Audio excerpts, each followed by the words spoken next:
Hey folks, in today's video I wanted to chat about how we could use the government e-marketplace opportunities data available from the GEM website, and how do we use that data set to build a simple RAG pipeline and ask questions about the various opportunities in the government e-marketplace.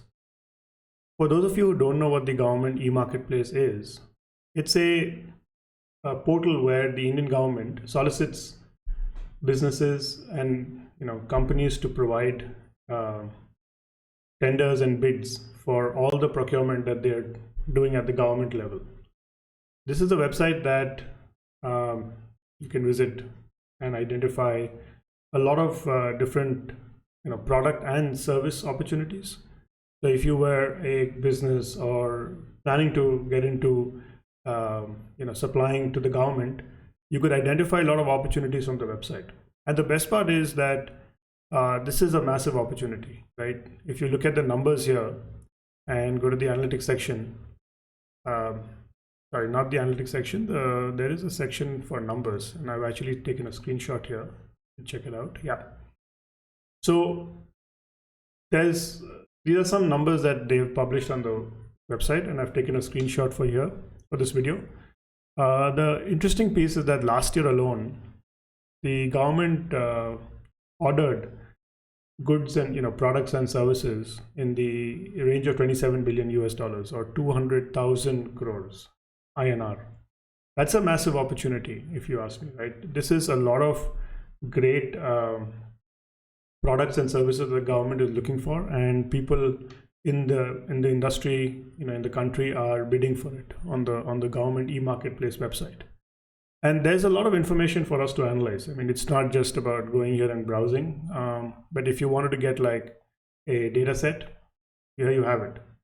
You could go to the business opportunities page, and while you could search through the spreadsheet, right, and search for the category names, you could even do things like filter various columns that are numeric columns. How great it would be if you could ask an LLM questions about this data set, right? So to get started with that, you could download the data set and you get an Excel file. I've tried to open the Excel file in Pandas and it wasn't possible. I was constantly running into errors. So what I did was I uploaded the Excel file to Google Sheets and then just saved this as a, downloaded this as a TSV, tab separated file. Once I did that, I went to Kaggle, uploaded this file and made it an input data set. There are a couple of things I did, and we can discuss that in more detail. So with RAG, right, or with using LLMs to analyze spreadsheet data, you don't have to convert it to the format I have done. You could actually use libraries like LangChain or store that Excel sheet, store that spreadsheet data into, let's say, a database, a simple SQLite database. And you can even prompt an LLM to give you a query to identify the top category or the category that has increased the most in order value and so on. And you will get a SQL query that you could then run. What I have done is a little different. Instead of taking the approach that I just described, I have converted every row in the dataset to a description and stored that as a text file.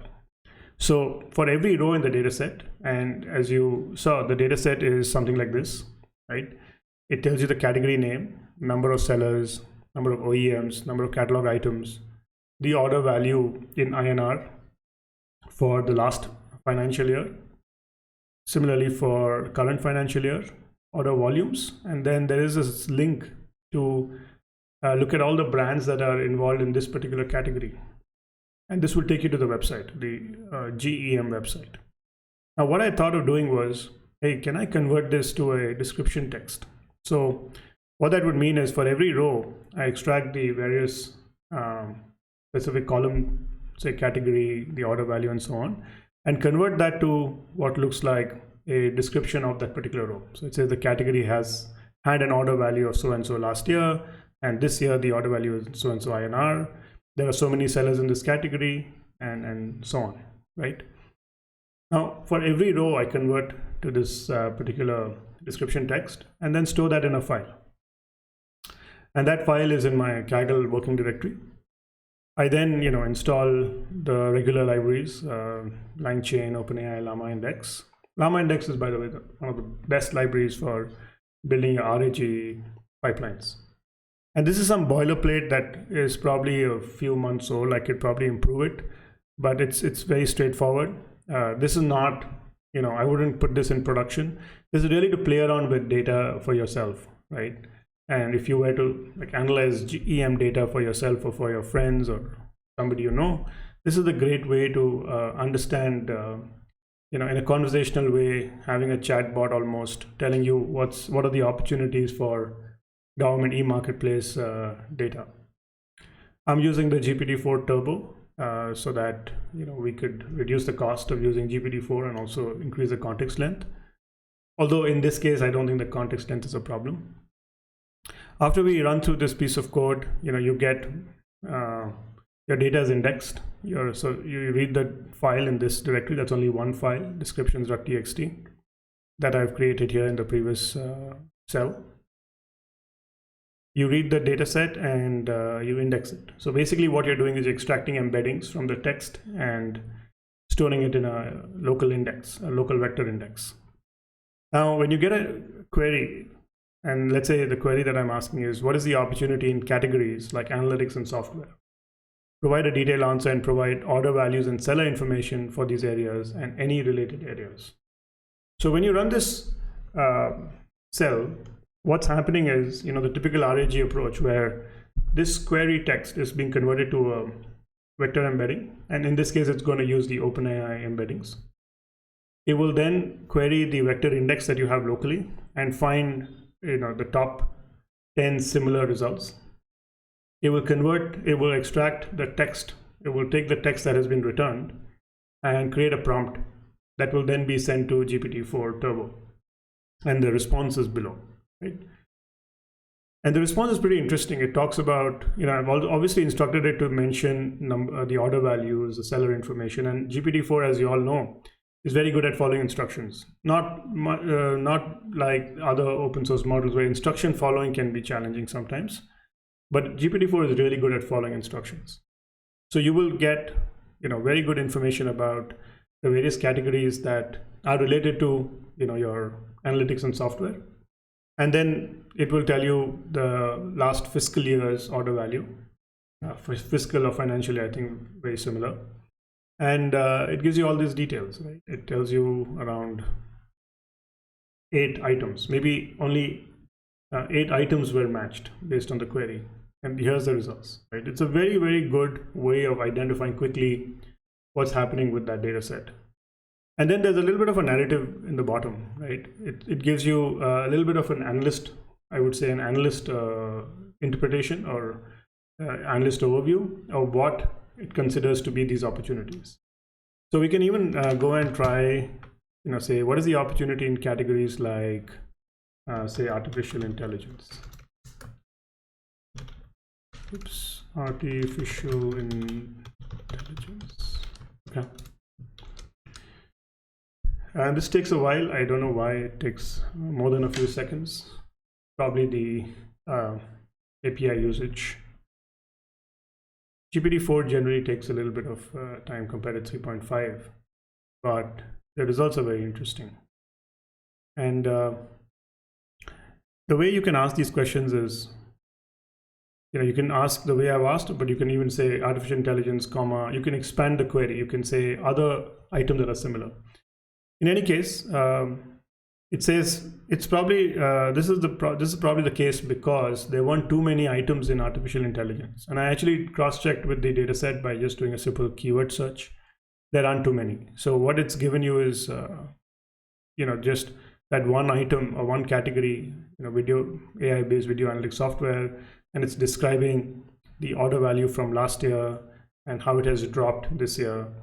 It says another category is explicitly labeled artificial intelligence, the API management software.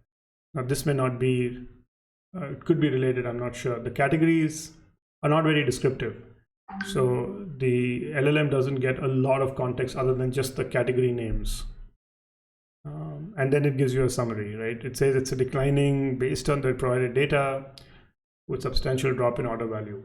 Well, it's also possible that some of this data is not updated. So we don't have to really use this for any very important decision making. If you're a business trying to make a decision, I wouldn't use this directly.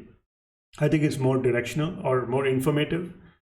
These approaches that I am showcasing here allows you to really work with any tabular data set, right, quickly. Of course, if you want to invest the time and learn how to query a database table using middleware like LangChain or even Llama Index, yes, that is much more, I think, performant. It gives you a lot more control. You can really take both text data and numerical data or structured data saved in your databases and then really do great analyses. And I'll get into that in future videos. But here I wanted to just showcase how you can quickly go from some information that's on our website, spreadsheet-like information, ensure that it's formatted well. I had some trouble with the Excel sheet, but all I had to do was upload it to Google Sheets and download it as a tab separated file, and then use some boilerplate code, convert it to textual descriptions, and start chatting with it. It's pretty simple, and if you are interested in learning more about such applications of LLMs and AI, feel free to subscribe to my channel and hit the bell icon. I keep doing these videos, a few every week, and these are mostly very application oriented, using LLMs. I'm also going to talk about various data sets that people have used to train large language models, and this has been an area of interest for me. So thanks for the patient listening today, folks, and stay tuned.